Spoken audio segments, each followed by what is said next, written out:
Affidavit பாத்தீங்களா? எந்த affidavit? ஐயா மு.க. ஸ்டாலின் அவர்கள் ரிச்சர்ட் மில்லன் ஒரு வாட்ச் கட்டியிருக்காரு பாத்தீங்களா? அது குறைஞ்சது ஒரு 15 கோடி ரூபாய்.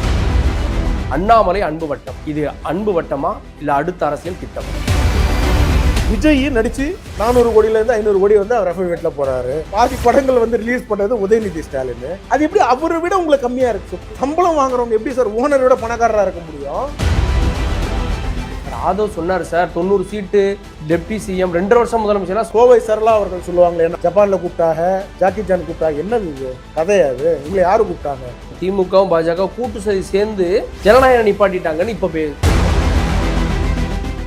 எஸ்எஸ் நியூஸ் நேயர்களுக்கு வணக்கம். தேர்தல் பிரச்சாரம் தீவிரம் எடுத்திருக்கக்கூடிய சூழல்ல தேர்தல் களம் எப்படி இருக்கு அப்படின்னு அரசியல் பிரமுகர்களை சந்திச்சு நேர்காணல் எடுத்து வருகிறோம். அந்த வகையில நம்மோடு பாஜக மாநில செயலாளர் திரு அமர் பிரசாத் ரெட்டி அவர்கள் நம்மோடு இணைந்திருக்கிறார். சார் வணக்கம். வணக்கம். தேர்தல் பிரச்சாரம் தீவிரம் எடுத்திருக்கு. ஏறக்குறைய தமிழ்நாட்டில் எல்லாருமே பிரச்சாரத்துக்கு ஒரு ரவுண்ட் போயிட்டு வந்துட்டாங்க. முதல் கட்ட பிரச்சாரம் யாருக்கு பாசிட்டிவா இருக்கு?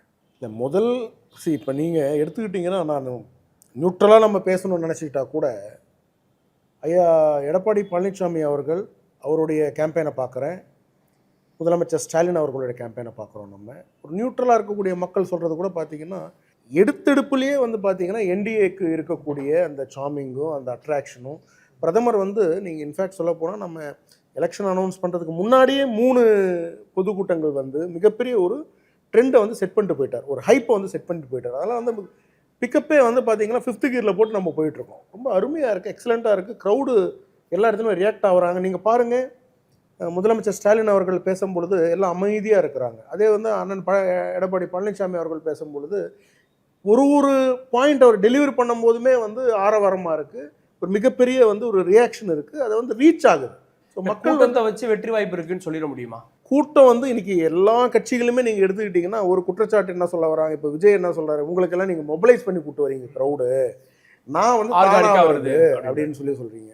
இந்த மொபைலைஸ் பண்ணுறது, ஆர்கானிக் வருது, அதெல்லாம் பக்கத்தில் வச்சுருவோம். அங்கே வந்து நின்ன உடனே, ஏன்னா எனக்கு 234 தொகுதியிலையும் அண்ணாமலை அண்ணா அவர்களுடைய யாத்திரையை நான் நடத்தியிருக்கேன். எனக்கு தெரியும் எந்த பகுதியில் மக்கள் எப்படி இருப்பாங்க, அவங்களுடைய ரியாக்ஷன் எப்படி இருக்கும். சில பேர் அமைதியாக கேட்பாங்க, சில பேர் நம்ம நினைப்போம் இவங்க வந்து ரியாக்டே பண்ணலையே, ஆனால் வந்து பார்த்திங்கன்னா நமக்கு ஃபுல் ஃபேவராக இருக்கும். அவங்க அந்த இடத்துல மிகப்பெரிய அளவில் நமக்கு ஒரு அலை அடிச்சிருக்கும். எலெக்ஷனில் சொல்கிறேன் நான். ஸோ அதை பற்றி நீங்கள் பார்த்தீங்கன்னா, yes of course crowd is very important. ஆனால் அங்கே என்ன விதத்தில் நமக்கு வந்து ஒரு ரியாக்ஷன் வருது, மக்கள் எப்படி ஆரவாரமாக இருக்கிறாங்க. டசன்ட் மேட்டர் நீங்கள் மொபைலைஸ் பண்ணுறீங்களா பண்ணலையா, வண்டி அனுப்புகிறீங்களா, அதெல்லாம் பக்கத்தில். இப்போ எலெக்ஷனில் எனிதிங் இஸ் குட் தான். பட் எதிர்கட்சியாக இருக்கப்போ குற்றச்சாட்டுகள் வைக்கிறப்போ ஒரு அப்ளாஸ் வர்றது அப்படின்றது இயல்பு தானே. பதில் சொல்ல வேண்டிய இடத்துல இருக்கிறது ஆளுங்கட்சி. ஸோ பதிலை விட கேள்விகள் தானே நம்ம பதில் சொல்ல வேண்டிய இடத்துல இருக்கக்கூடிய ஆளுங்கட்சி இன்னைக்கு வந்து பேசக்கூடிய அந்த சப்ஜெக்டை நீங்கள் எடுத்தீங்கன்னா, டெல்லி பிரதமர், இது வந்து எலெக்ஷன் ஸ்டேட்டில் நடக்குதுன்றது மறந்துட்டாங்க. இன்னும் அந்த எம்பி ஜோன்லேயே இருக்கிறாங்களே தவிர, பார்லிமெண்ட் எலெக்ஷன்லேயே இருக்கிறாங்களே தவிர, அசம்பிளி எலெக்ஷன் இங்கே எங்களுடைய கூட்டணி என்டிஏ கூட்டணியுடைய தலைவரே யாருங்க? மினிஸ்டர் தேர்ந்தெடுக்கிற நடக்கிறது. ஆமாம், எங்களுடைய கூட்டணி, எங்களுடைய என்டிஏனுடைய தலைவர் யாருங்க? அமித்ஷா அவர்களோ இல்லைனா வந்து பிரதமர் நரேந்திர மோடி அவர்களோ கிடையாது, அண்ணன் எடப்பாடி பழனிசாமி அவர்கள். அவர் தான் லீட் பண்ணி கொண்டு போயிருக்கிறார். ஸோ அவர் கேட்கக்கூடிய கேள்விகளுக்கு இவர் பதில் சொல்லணும், இவர் கேட்கக்கூடிய கேள்விகளுக்கு இவர் பதில் சொல்லலாம். தவிர சொல்றது அது டைவர்ஷன் டாக்டிக்ஸ். இது வந்து இந்த தேர்தலே தமிழ்நாடு விசஸ் என்டிஏ அப்படின்னு ஒன்று சொல்றாங்க. அதுக்கு காரணம் என்னன்னா, தமிழ்நாட்டில் பேச்சுவார்த்தை தமிழ்நாடு வெர்சஸ் என்டிஏ எல்லாம், ஆனா என்டிஏல பேச்சுவார்த்தை டெல்லியில் நடக்குது, அமித்ஷா வீட்டில் நடக்குதுன்றாங்க. அதெல்லாம் சும்மா பேச்சுவார்த்தை. எங்க நடந்தா என்ன? நீங்க போனது என்ன? அம்மையார் சோனியா காந்தி அவர்களை போய் பார்த்துட்டு வந்தது என்ன? கனிமொழி அவர்கள். சரி, நாங்கள் மதித்து வந்து 3 வாட்டி வந்திருக்காரு பிரதமர் நரேந்திர மோடி அவர்கள் எங்கள் கேம்பெயினுக்கு. இவங்களோட கேம்பெயினுக்கு ராகுல் காந்தி அவர்கள் வந்திருக்கிறாங்களா, இல்லை அம்மையார் சோனியா காந்தி யாராவது ஒருத்தர் வந்திருக்காங்களா? கம்யூனிஸ்ட் கட்சியிலேருந்து யாராவது வந்திருக்காங்களா? இது வரைக்கும் வரலையே. நாங்கள் எலெக்ஷன் ஆரம்பிக்கிறதுக்கு முன்னாடியே அண்ணன் எடப்பாடி பழனிசாமி அவர்களுக்கு தோளோடு தோள் நின்று எங்கள் பிரதமர் நரேந்திர மோடி அவர்கள் 3 வாட்டி வந்திருக்கிறாங்க, 2 வாட்டி அமித்ஷா அவர்கள் வந்திருக்கிறாங்க. நீங்கள் யாருமே கூப்பிட்டு வரலையே. அப்ப பேச்சுவார்த்தை என்றது ராகுல் காந்தி வெட்டியா வீட்டில் உட்காந்துருக்காரு. அமித்ஷா அவர்கள் அப்படி கிடையாது. அவர் கேரளாலாம் போறாரு. ராகுல் எங்க போறாரு? கேரளாக்கு. அவர் சரிங்க, அவர் போன இந்த 2 வருஷம் போன லிஸ்ட் எடுத்து பாருங்க. அவர் கான்ஸ்டன்சி போனதுக்கும் பேங்காக் போனதுக்கும் லிஸ்ட் எடுத்து பாருங்க, எத்தனை வாட்டி இருந்திருக்குன்ட்டு. நம்ம பேசக்கூடாதுங்க, இருந்தாலும் சொல்றேன். அதிகமாக பேங்காக் போயிருக்காரா, தாய்லாந்து போயிருக்கிறாரா, இல்லை கேரளா போயிருக்காரா பாருங்க. நீங்க இல்லை எங்கள் தொகுதிக்கு பிரச்சாரத்துக்கு ஏன் வரல, ஏன் மக்கள் பிரச்சனை எழுப்புறீங்க அப்படின்னு கேட்கலாம். எங்க போறீங்க, ஏன் போறீங்கன்னு கேட்கறது இப்போ நான் என்ன சொன்னாலும் நீங்கள் அப்படி சொன்னால் நான் என்ன பண்ணுறது? நீங்கள் எங்கே போறீங்கன்னா எல்ஓபி நீங்கள் பார்லிமெண்ட்லயா? ஆமாம், யூ ஹேவ் டு டிஸ்க்ளோஸ். உங்களுக்கு கமிட்மெண்ட் உண்டு, ஒரு ரெஸ்பான்சிபிலிட்டி உண்டு. எங்கே போறீங்கன்னு கூட டிஸ்க்ளோஸ் பண்ண மாட்டீங்களா?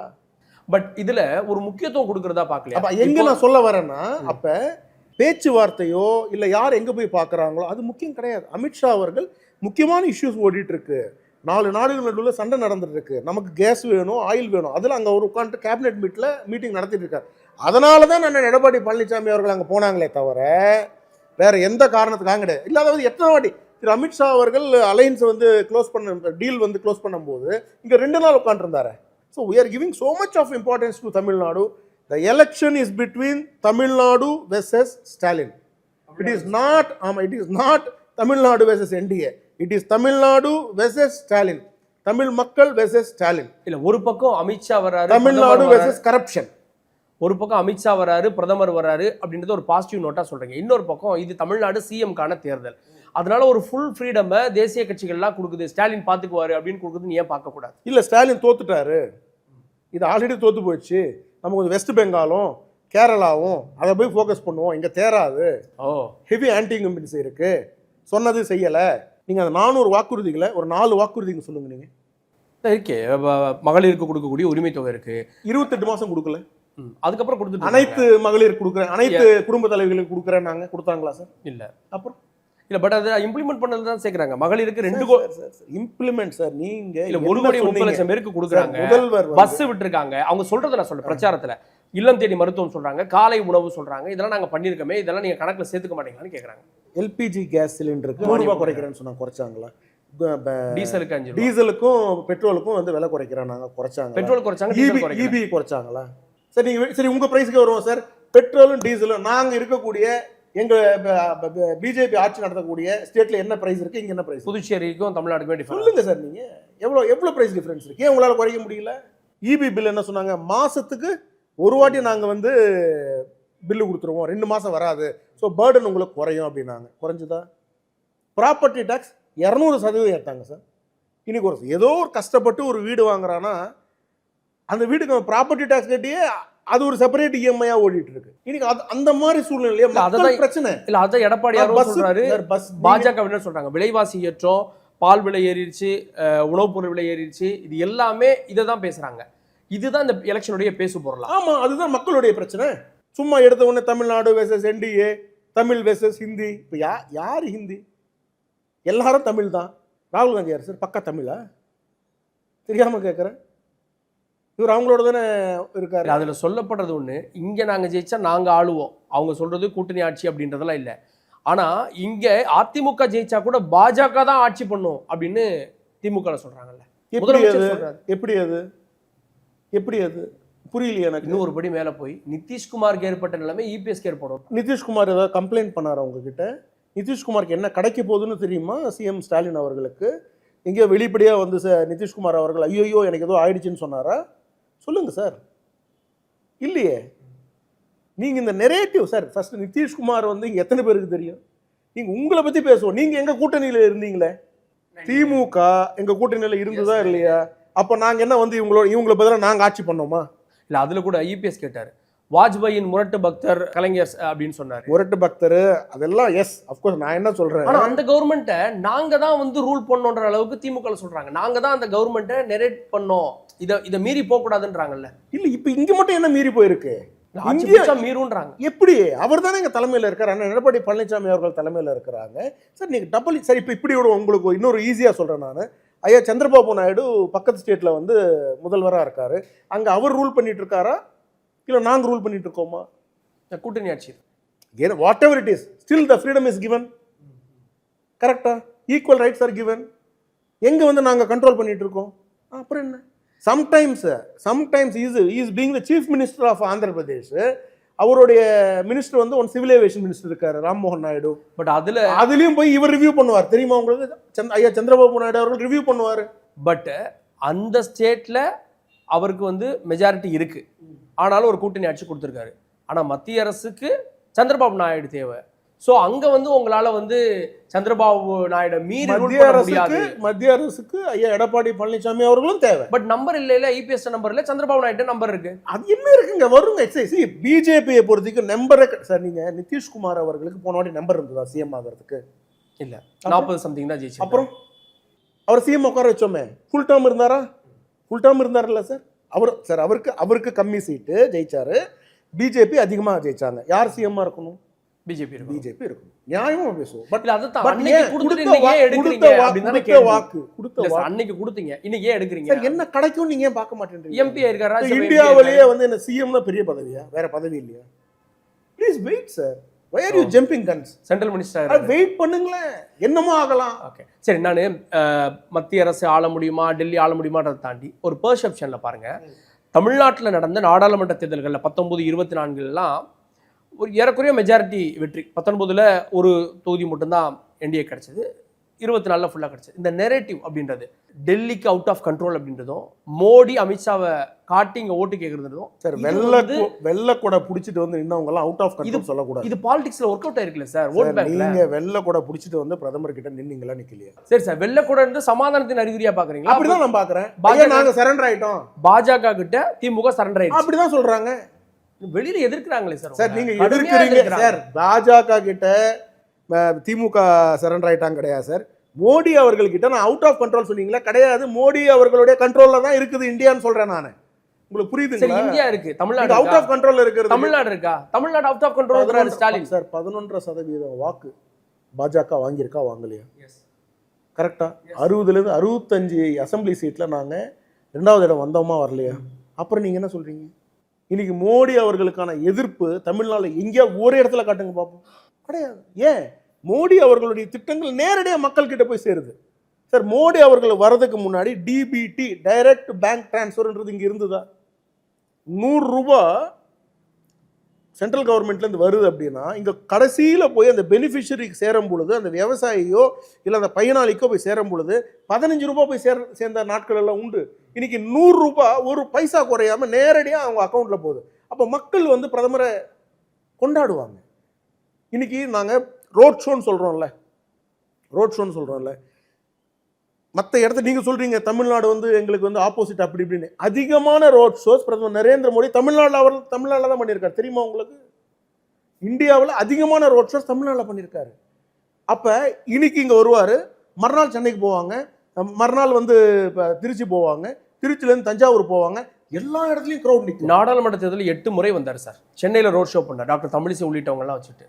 8 முறை வந்தும் கூட தமிழ்நாட்டில் பாஜக வெல்ல முடியும். நீங்கள் சொன்ன மாதிரி நம்பர்ஸ் கிடைச்சது.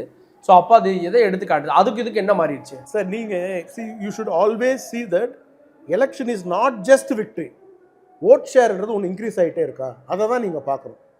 ஓட் ஷேர் இன்க்ரீஸ் ஆகிட்டே இருக்குன்றதுனால தான் இன்னைக்கு எங்களை தவிர்த்துட்டு இங்கே அரசியல் பண்ண முடியாத சூழ்நிலை தமிழ்நாட்டில் இருக்குது. 234 தொகுதியிலையும் தலைவர் அண்ணாமலை அவர்கள் அவர் கால்படாத இடம் கிடையாது. நாங்கள் 3% 11% நாங்கள் கொண்டு வந்து நிப்பாட்டியிருக்கோம். ஆனால் அதை நம்ம மறந்துடக்கூடாதுன்னு 11% உண்மை. அது அண்ணாமலை தலைமை இருந்தது. என்டிஏ வந்து 18 வாங்குச்சு, அதெல்லாம் மாற்றுக்கிறதுல பாருங்க. 11% வாங்கின பாஜக என்ன சொல்ல வரீங்க? புரியுது. பாஜக காங்கிரஸோட கம்மியா சீட் கொடுத்துருக்காங்க. Sir doesn't matter sir. நம்ம எத்தனை சீட் நம்ம ஜெயிக்க போகிறோம்? நீங்கள் அண்ணன் நயனா நாகேந்திரன் அவர்கள் சொன்னதை பார்க்கணும். நீங்கள் அலைன்ஸ் உள்ள வந்தாச்சு, அலைன்ஸ் உள்ள வந்த அப்புறமா அலைன்ஸ் ஜெயிக்கணும்னு சில காம்ப்ரமைஸ் நம்ம பண்ணி தான் ஆகணும். அந்த சூழ்நிலையை நம்ம டெல்லி தலைமையை ஏற்றுக்கிட்ட அப்புறமா அதை நம்ம கொஸ்டின் பண்ணுறதுக்கோ இல்லை அதை பற்றி நம்ம கமெண்ட் பண்ணுறதுக்கோ அது ஒன்றும் கிடையாது. It doesn't matter. see we are going to form the government. இல்லை அதை தானே நீங்கள் பார்க்கணும். வின்னிங் சீட்ஸாக பார்க்குறீங்க? வின்னிங் சீட்ஸ் தான் பார்க்குறோம், அவ்வளோதான். 27 பேரில் 27 பேரும் ஜெயிச்சு அசம்பிளியில் உட்காருவாங்கன்றது என்னுடைய நம்பிக்கை. அதுக்கான உழைப்பு அண்ணன் அண்ணாமலை அவர்களும் நான் என்னை போன்றவர்கள் நிறைய பேர் வந்து போடுறோம். 27 பேரும் ஜெயிக்கணும்னு நினைக்கிறோம். வேட்பாளர்கள் அப்படின்றப்போ இந்த வேட்பாளர் பட்டியலை காங்கிரஸும் வெளியிட்டிருக்கு. வேட்பாளர் பட்டியலை வச்சு கேண்டிடேட்ஸை எப்படி எடை போடுறீங்க? இல்லை அக்கா தமிழிசை சவுந்தரராஜன் அவர்கள் சொன்னாங்கல்ல, ரொம்ப திறமையாக கட்சிக்கு நிறைய உழைச்சவங்க, அவங்களுக்கு வந்து சீட்டு கொடுத்துருக்காங்கன்றாங்க. அதுதான் உண்மையும் கூட. ரொம்ப சிறப்பாக ஒர்க் பண்ணவங்க, ரொம்ப கான்ட்ரிபியூட் பண்ணவங்க, இன்றைக்கி அவங்களுக்கு சீட் கிடச்சிருக்கு. ஒரு டிசர்விங் கேண்டிடேட்ஸ், அவங்களாம் ஜெயிக்கணும்னு சொல்லி நம்ம எல்லாரும் உழைக்கிறோம். உழைச்சவங்களுக்கு சீட் அப்படின்னா அமர் பிரசாத் ரெட்டி ஒரு பிரச்சாரத்தையே கட்டமைச்சு அண்ணாமலைக்கு பண்ணார். அண்ணாமலை உழைக்கலையா? அண்ணாமலை ஆதரவாளர்கள் உழைக்கலையா? ஏன் அவங்களுக்கு சீட் இல்லை? பார்ட்டி வந்து தேசிய கட்சி ஒரு செக்மெண்ட் ஆஃப் லீடர்ஸை வந்து ஒரு ஒர்க்குக்கு வந்து யூஸ் பண்ணிப்பாங்க. Maybe they would have thought இதில் அமருக்கோ இல்லை அண்ணன் அண்ணாமலை அவர்களுக்கோ ஒரு இது இல்லாமல் நெக்ஸ்ட்டு ஒரு எங்களை ரிசர்வ் பண்ணி வைக்கலாம். இப்போ நீங்கள் தோனி வந்து கிரிக்கெட்டில் கேப்டனாக இருக்கிறாரு, கரெக்டுங்களா? ஒரு நம்ம எதிர்பார்க்காத நேரத்தில் ஒரு ஸ்பின்னரை இறக்குவார், அந்த ஸ்பின்னரை ரிசர்வ் பண்ணி வச்சுருப்பாங்க. அந்த மாதிரி நீங்கள் நினைக்கலாம் இல்லையா? இல்லை, அதில் அண்ணாமலை ஆதரவாளர்களுக்கும் கிடைக்கல அப்படின்னு இப்போ சமூக வலைதளத்தில் வர விஷயத்தான் சொல்கிறேன். உங்களுக்கு கிடைக்கல, அஸ்வத்தாமனோ வினோஜோ ஏன் சூர்யாவுக்கோ கிடைக்கல, இவங்க எல்லாமே ஆதரவாளர்கள், அதனால தான் கிடைக்கல அப்படின்ற ஒரு டாக் போயிட்டு. நாங்கள் எலெக்ஷனில் பாஜகவில் நாங்கள் சேர்ந்ததாக இருக்கட்டும், இல்லைன்னா வந்து அங்கே பணி செஞ்சதாக இருக்கட்டும், எலெக்ஷனில் நின்று எலெக்ஷனுக்காக தான்றது நாங்கள் மற்ற கட்சிகள் போன்ற ஒரு தொண்டர்களோ தலைவர்களோ பாஜகவில் கிடையாது. எல்லாருமே நாங்கள் இயக்கத்தில் இருக்கிறது அந்த ஐடியாலஜிக்காக, எங்களுடைய கொள்கைக்காக தான் இருக்கிறோம். எம்எல்ஏவா இப்போ கொடுத்துருக்கக்கூடிய வாய்ப்பு கொடுத்துருக்கக்கூடிய அவங்க எல்லாருமே சிறப்பானவர்கள், நல்ல மனிதர்கள், எங்களோட இது பண்ணுறவங்க. அங்கே சில ஈக்குவேஷன்ஸ் இருக்கும்ல, வேற அந்த ஈக்குவேஷன்ஸை பேஸ் பண்ணி கொடுத்துருக்குறாங்க, அவ்வளோதான். அதில் ஒன்றும் இல்லை, அதில் ஒன்றும் எங்களுக்கு ஒன்றும் ஒரு நெருடல் அதெல்லாம் மனவருத்தம். அதை தான் சொல்கிறேன், அது எங்களுக்கு கிடையாதுன்றேன். சரி, அண்ணாமலை அவர்கள் எல்லாருக்கும் நான் பிரச்சாரம் பண்ண போகிறேன் அப்படின்னு வர்றாரு, அது வந்து முழு ஈடுபாடோட வர்றாரா? இப்போ அண்ணாமலை பிரச்சாரத்துக்கு வர்றாரு அப்படின்றது முழு ஈடுபாடு இல்லைன்னா வரமாட்டாரு. யார் கட்டாயப்படுத்த முடியும்? போக மாட்டோம். அப்படி இல்லையே, வாலண்டரி ஆர்கனைசேஷன். அண்ணாமலையே வேண்டான்னு சொன்னாரு அப்படின்றாங்க, அதுக்கான காரணம் என்ன? சீட்டு வேண்டான்னு சொன்னதுக்கான காரணம் என்ன? அதை மே 4 அவர் சொல்றேன்னு இருக்காருல்ல. இல்லை, அது மே 4 கனெக்ட் பண்ணுறப்ப தான் ஏதோ ட்விஸ்ட் இருக்கும்னு தோணுது. அது ஒரு ட்விஸ்ட் இல்லை, மே 4 அவர் சொல்றேன்னு இருக்காரு, அவரே சொல்லுவார். நமக்கு இப்போ இருக்கக்கூடிய இந்த 20 நாள் இருக்கு இல்லையா, இன்னைக்கு வந்து 5 இன்னைக்கு இப்போ 5th இல்லையா, இன்னைக்கு 5th இருந்து நமக்கு வந்து 20 days கேம்பெயினிங் டைம் இருக்குது. இதில் நம்ம ஃபுல் ஃபோக்கஸ் பண்ணி இப்போ இருக்கக்கூடிய கேண்டிடேட்ஸு அவங்களுக்கு நம்ம சப்போர்ட் பண்ணி அவங்கள என்ன நம்மளால் பண்ண முடியுமோ அவங்களுக்கு பண்ணி, நம்மளால் அவங்களுக்கு ஒரு 1000 ஓட்டோ 2000 ஓட்டோ வந்ததுன்னா அதை விட ஒரு என்ன இருக்குது சொல்லுங்கள். இப்போ வினோஜ் அவர்களை எடுத்துக்கலாம், நீங்கள் அஸ்வத்தாமன் எடுத்துக்கங்க, எஸ்ஜி சூர்யா எடுத்துக்கங்க. வினோஜ்லாம் இன்றைக்கி பார்த்தீங்கன்னா அவர் ஆல்ரெடி டி நகரில் அவர் தனியாக வந்து he is doing the campaign work பண்ணிகிட்ருக்காரு. அஸ்வத்தாமன் அவர் பன்ருட்டியில் அவர் பண்ணிகிட்ருக்காரு. சூர்யா வந்து வேளச்சேரியில் பண்ணிகிட்ருக்காங்க. எல்லாம் அவங்க வேலையை பண்ணிகிட்ருக்காங்க. நான் இங்கே பாண்டிச்சேரியில் நம்ம சகோதரர் எல்ஜேகே அவருக்கு கேம்பெயின் பண்ண வந்திருக்கேன், சார்ல்ஸ் மார்ட்டின் அவர்களுக்கு பண்ண வந்திருக்கேன். எல்லாம் அவங்கவுங்க வேலையை அவங்க பண்ணிகிட்ருக்காங்க. நீங்கள் ஒரு விஷயம் புரிஞ்சுங்க, நாங்கள் மற்ற கட்சி போல் ஐயோ சீட்டு வரலையேன்னு உடனே சண்டை போடுறது, போய் நின்று பிரச்சனை பண்ணுறது, அது நமக்கு அந்த கேட்டகரி கிடையாது. திமுகவில் பாருங்கள், ஐயா டிஆர் பாலு ரவுண்டு கட்டிட்டார், எஸ்ஆர் ராஜா நினைக்கிறேன், கரெக்டு, தாம்பரம். பட் எங்கள் கட்சியில் அதெல்லாம் கிடையாது. நிறைய ஈக்குவேஷன்ஸ் இருக்குது விச் ஐ கேனாட் டிஸ்க்ளோஸ். என்ன இன்டர்வியூ இன்னும் வாய்ப்பு இருக்குன்னு நினைக்கிறீங்க? என்ன வாய்ப்பு? அடுத்தடுத்த தேர்தல்களில் வாய்ப்பு இருக்குது. கண்டிப்பாக இருக்கும் இல்லையா, கண்டிப்பாக இருக்கும். வாய்ப்பு இல்லை, பிஜேபியை பொறுத்த வரைக்கும் கிளை தலைவருக்கு கூட வாய்ப்பு இருக்கும். இப்போ சமீபத்தில் வந்த கேள்விகளில் சமூக வலைதளங்களில் வந்ததில் அண்ணாமலை அன்பு வட்டம், இது அன்பு வட்டமா இல்லை அடுத்த அரசியல் திட்டமா? அவருக்கு அன்பு வட்டம் தமிழ்நாடு முழுக்க தானே இருக்குது. அவருக்கு அன்பு இல்லை சார். 230 நான் ஒன்று கேட்குறேன் உங்களை, நீங்கள் சீனியர் ஜேர்னலிஸ்ட்டு, 234 தொகுதியிலையும் பாத யாத்திரை பண்ண ஒரு தலைவரை நீங்கள் சொல்லுங்கள் தமிழ்நாடு வரலாற்றில். இல்லை பண்ணியிருக்காரு, அவருக்குன்னு ஒரு ஃபேன் பேஸ் இருக்குது. பாஜகவில் தனித்துவமான இடம். ஃபேன் பேஸ் கிடையாது சார், அவருக்குன்ட்டு இருக்கக்கூடிய கிரேஸை நான் நேராக பார்த்தேன். அது எப்படி உருவாயிடுச்சு? அது இன்ஆர்கானிக்காக உருவாக்குனாங்களா, ஆர்கானிக்காக உருவாக்குனாங்களா, ஃபேக் ஐடியா, அதெல்லாம் உருவாயிருக்கா இல்லையா? இல்ல, உருவாயிருக்குன்றது திமுக உள்ளிட்டவங்களும் ஏத்துக்கிறாங்க. அதுல மாறுபட்ட கருத்து, அது நம்ம மாறுபட்டு பேச. நான் உங்க ரசிகர் ஆங்கிலே கேட்கிறேன், ஃபேன் பேஸ் இருக்கக்கூடிய அண்ணாமலை மிஸ் பண்ணிட்டாங்களோ? மிஸ் பண்ணலையே, அவர் தான் கேம்பெயினுக்கு வராரு. நீங்க மிஸ் பண்ணிட்டாங்க, நீங்க என்ன சொல்ல வரீங்கன்னு எனக்கு புரியல. ஒரு தொகுதியில் நிப்பாட்டு இருந்தா சோ அவர் வந்து ஜெயிச்சு பெருவாரியான ஓட்டுல கூட ஜெயிச்சிருக்கலாம். என்ன அவருக்கு கொடுக்க போறாங்கன்னு உங்களுக்கு தெரியாது இல்ல? அடுத்தது திமுக வந்து நீங்க கடுமையா குற்றச்சாட்டுகளை முன்வைக்கிறீங்க. திமுக வந்து ஊழல் ஆட்சியை நடத்திட்டு இருக்கு அப்படின்னு பாஜக தலைவர்கள் மேடத்தோடு சொல்லி. நாங்க சொல்ல வேண்டாங்க, மக்கள் சொல்லிட்டு இருக்காரு. மக்கள் சொல்றாங்க. ஆமா, ஊழல் ஆட்சி நடத்துறோம்னு நான் ஏன் சொல்லணும்? ஊர்ல இருக்க அத்தனை பேரும் சொல்றாங்க ஊழல் ஆட்சி அப்படின்னு. நாங்க சொன்னோம்னா நீங்க என்ன சொல்லுவீங்க? தமிழ்நாடு வெர்சஸ் டெல்லின்னுவீங்க, 2000 கிலோமீட்டர் டிஸ்டன்ஸ்ல இருக்கிறீங்கன்னுவீங்க. மக்கள் சொல்றாங்க, மக்கள் கொந்தளிக்கிறாங்க, மக்கள் கோவப்படுறாங்க, மக்களுடைய வெறுப்பு சம்பாதிச்சிருக்காங்க இன்னைக்கு திமுக காரங்க. அவங்களுடைய பிரச்சனையே வந்து இன்னைக்கு மக்களை சந்திக்க முடியல. கலைஞருடைய மகள் அக்கா கனிமொழி அவர்களை வச்சுப்போம், அவங்களால தமிழ்நாட்டில் விளாத்தி குளத்து உள்ளே போக முடியல. எந்த ஆங்கிள் சொல்லுங்க நீங்க? அவங்க இப்போ ரீசெண்டாக ஒரு ரேப் நடந்ததில் ஒரு ஒரு குழந்தைய வந்து ஸ்கூல் படிக்கிற குழந்தைய அந்த போனாங்க இன்சிடென்ட்ல உள்ள விடலையே கிராமத்துல. இல்ல போனாங்க, எதிர்ப்பு தெரிவிக்கப்பட்டது. அதுதான் சார் உள்ள எதிர்ப்பு போக முடியல. அதுக்கு பேர் தான் உள்ள போக முடியலன்றேன் நான் நார்மல் லாங்குவேஜ் யூஸ் பண்றேன். அரஸ்ட் எதிர்ப்பு பண்ணதுக்கு அப்புறம் தான் தெரிவிக்கிறது எப்படி வரணும். முடியல, அந்த இடத்துல அவங்களால நிக்க முடியல, கிளம்பி வந்துட்டாங்க. மக்களுடைய விருப்பு தானே அது. அது இஷ்யூ பேஸ்டா இல்லையா? எல்லா இடத்துலயும் அப்படி எதிர்ப்பு இருக்குன்றீங்களா? எல்லாம் அவ்வளவு இஷ்யூ இருக்கே. சாராயத்துல 60 பேர் செத்து போறான், 41 பேர் வந்து இந்த கரூர் சம்பவத்துல வந்து நடந்தது. அதுக்கு விஜய் காரணம்ன்றாங்கல்ல திமுக. சார் நீங்களும் தானே அதுல ஃபெயிலியர். நான் செந்தில் பாலாஜி மேல நாங்களும் குற்றச்சாட்டு வைக்கிறோமே. நீங்களும் வைக்கிறீங்க? ஆமா வைக்கிறோம்ல. எங்களுடைய மாநில தலைவர் நயனா நாகேந்திரன் அவர்கள் சொல்லி இருக்கிறாங்கல்ல, 2 பேர் மேலேயும் தானே வைக்கிறோம். ஸோ 2 பேர் மேலேயுமே இருக்குன்றீங்க. கண்டிப்பா. இப்போ சொல்லப்படுற அடுத்த ஒரு விஷயம் என்ன அப்படின்னா, திமுக ஊழல் கட்சி, அவங்க நிறைய பணம் சேர்த்துட்டாங்க அப்படின்னு அஃபிடவிட் பாத்தீங்களா? முதலமைச்சருடைய அஃபிடவிட்டோ, ஆமா, துணை முதலமைச்சருடைய அஃபிடவிட்டோ பாத்தீங்களா? பார்த்தோம். அது சொத்து மதிப்பு பாருங்க. அவர் வாட்ச் மட்டும் அந்த சொத்து எப்படி போடுறாங்க, அந்த வாட்ச் கிஃப்ட் வந்ததான்னு தெரியல. இந்த ஒரு வாட்ச் விலையே அவங்க போட்டிருக்கிற அஃபிடவிட்ல இருக்கக்கூடிய வேல்யூ விட அதிகமா இருக்கும். ரிச்சர்ட் மில்லர்னு ஒரு வாட்ச் கட்டியிருக்காரு பாத்தீங்களா? ஐயா மு க ஸ்டாலின் அவர்கள் தெரியாது. ரிச்சர்ட் மில்லே அந்த வாட்ச் அது குறைஞ்சது ஒரு 15 கோடி ரூபாய் இருக்கும். 15 கோடி கண்டிப்பா. இல்லைன்னு மறுக்க சொல்லுங்க திமுக காரங்களை பார்ப்போம். இல்லை அது டூப்ளிகேட் வாட்ச்னு சொல்லணும். ஒன்று முதல்வர் ஸ்டாலின் அவர்கள் கட்டது டூப்ளிகேட் வாட்ச்னு சொல்லணும். ஒரிஜினல் வாட்ச்னா 12 கோடி. இல்லை சொந்தமா ஒரு கார் கூட இல்லை, கையில் 10,000 போயிட்டு இருக்கிற டிஃபெண்டர் கார் 3 கோடி ஆச்சு. அது எங்கேருந்து வந்தது? அது மாதிரி 5 கார் வச்சிருக்காங்களாமே, அதெல்லாம் எங்கிருந்து வந்தது? அது யார் கட்சிக்காரங்க கொடுத்துருப்பாங்க, அவங்க பயன்படுத்துவாங்க. அந்த மாதிரி இருக்காங்க. யாரு கிஃப்டா டிக்ளேர் பண்ணணுமே? கிஃப்ட்னா அப்படியே வைஃப் கிட்ட இருந்து நான் கிஃப்ட் வாங்கினா கூட நாங்கள் டிக்ளேர் பண்ணணுமே அஃபிடவிட்ல. இல்ல அப்ப ரெண்டலுக்கு யூஸ் பண்றீங்களா? இல்ல அவர் பேர்ல ப்ராப்பர்ட்டிஸ், இப்போ அவருடைய சொத்தோ அவருடைய மனைவியுடைய சொத்தோ முதலமைச்சர் டிக்ளேர் பண்ணுவார், துணை முதலமைச்சர் டிக்ளேர் பண்ணுவாங்க. அது வந்து நீங்க சொல்ற அளவுக்கு கோடி கோடியா கொள்ளையடிச்சிட்டாங்க அப்படின்னு சொல்ற அளவுக்கு இருக்கு. ஐயோ சார், நான் வாட்ச் பத்தி பேசுறேன். நீங்க தான் எங்க அண்ணாமலை அண்ணனுடைய வாட்ச் பத்தி பேசிட்டீங்கல்ல, பில்லு கேட்டீங்கல்ல 5 லட்சம் ரூபாய் வாட்சுக்கு. நான் உங்க ரிச்சர்ட் மில்லே வாட்ச் பத்தி பேசுறேன். 12 கோடி ரூபாய். இல்லைன்னு மறுக்க சொல்லுங்க செந்தில் பாலாஜியோ.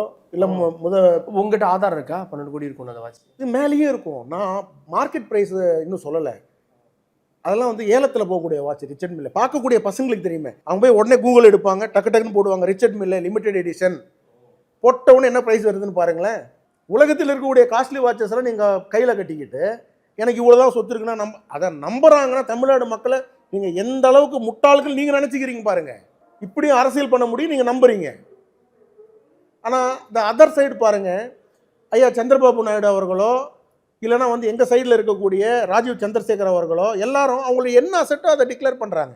இது எப்படின்னு எனக்கு புரியல சார். விஜய் நடித்து 400 கோடியிலேருந்து 500 கோடி வந்து அவர் அஃபிடவிட்டில் போனாரு. அவருக்கு சம்பளம் கொடுத்தது, பாதி படங்கள் வந்து ரிலீஸ் பண்ணது உதயநிதி ஸ்டாலின். அது எப்படி அவரை விட உங்களுக்கு கம்மியாக இருக்குது சொத்து?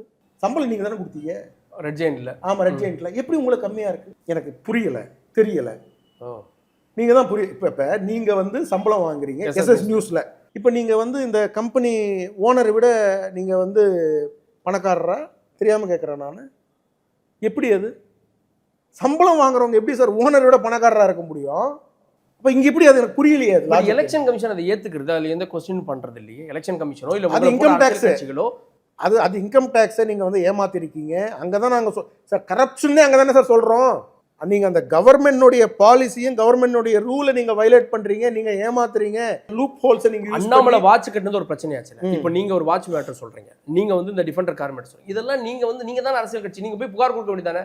ஆதாரம் இருந்திருந்தா பொய்யான தகவலை அஃபிடவிட்ல சொல்லிட்டாரு. டிஎம்கே ஃபைல்ஸ் என்ன? இல்லை சார், டிஎம்கே ஃபைல்ஸ் பொதுமக்களுக்காக. நீங்கள் ஐயா டிஆர் பாலு அவர்களோட நேரடியாக வந்து அண்ணாமலை அவர்கள் வந்து ஃபைட் பண்ணிட்டு இருக்காங்களே கோர்ட்டில். நாங்கள் 4 ஷிப்பு வாங்கணும்னு சொன்னோம். அவர் என்ன சொன்னார்? 2 வாங்கியிருக்கோம் சார். அது என்ன பேப்பர் போட்டா? ஒரு ஷிப்பு 800 கோடி 500 கோடி இருக்குங்க.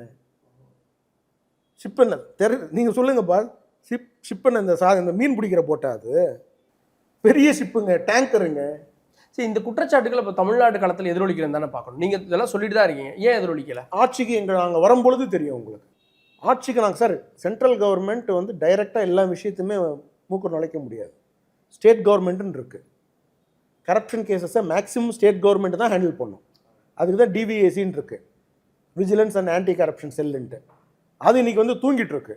ஆட்சிக்கு வரட்டும். ஆட்சிக்கு வந்தவுடனே நாங்கள் சொல்கிறதெல்லாம் நடக்குதா இல்லையான்னு பாருங்கள்.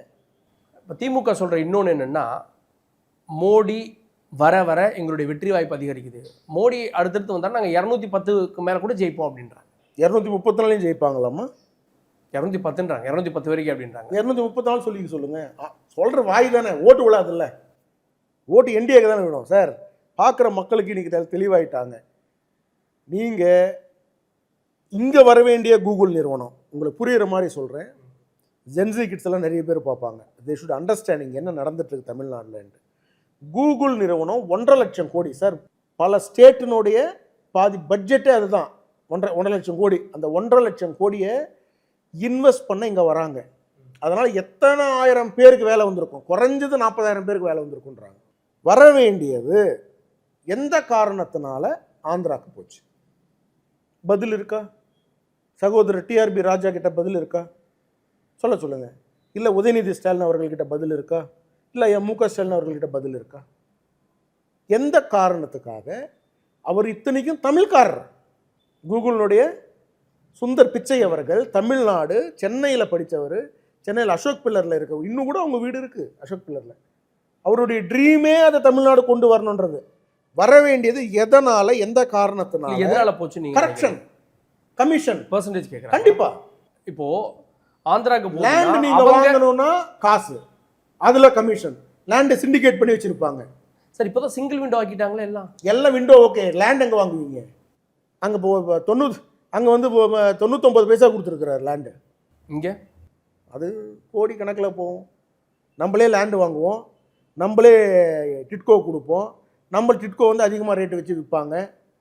இது நடக்கலையா? யாருக்கும் தெரியாதா? ரியல் எஸ்டேட்டில் இருக்கவங்க யாருக்கும் தெரியாதா? அது ஆந்திரா எப்படி கிடையாது.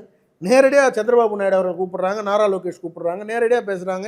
உங்களுக்கு என்ன ஓகே, உங்களுக்கு 500 ஏக்கர் வேணும், எடுத்துக்கங்க, 500 ரூபாயில் முடிஞ்சு. அதில் இன்னொரு குற்றச்சாட்டு வைக்கிறது, அவங்க வந்து மத்திய அரசுடைய ஒரு பார்ட்டா, அதாவது என்டிஏல அவங்க ஆட்சி பொறுப்புகளில் இருக்கிறதால தமிழ்நாட்டுக்கான திட்டங்கள் ஆந்திராக்கு போகுது, வர வேண்டிய ஏர்போர்ட். வாங்க, இங்கே தான் பாயிண்ட்டுக்கு வரணும். அப்போ உங்களால் முடியலல்ல, நீங்கள் வீக்கான கவர்மெண்ட் தானே, அதனால தான் நீங்கள் வேண்டான்ற. நான் ரொம்ப சிம்பிள் சார். ஏன் ஷாக் ஆகுறீங்க? நீங்க ஓட்டு போடாதவங்களுக்கும் கவர்மெண்ட் சார். பாஜக அரசு ஓட்டு போடாதவங்களால நெகோஷியேட் பண்ண முடியல.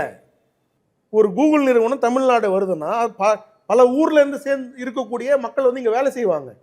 பல ஊர்ல இருக்கக்கூடிய பெண் குழந்தைங்க வந்து இங்க வேலை செய்வாங்க. நீ சேஃப்டி இல்லை பெண்களுக்கு, எந்த கம்பெனி வருவான் சார்? வெட்ட வெளிச்சத்துல கஞ்சா போட்டு வெட்டுறானுங்க சார்.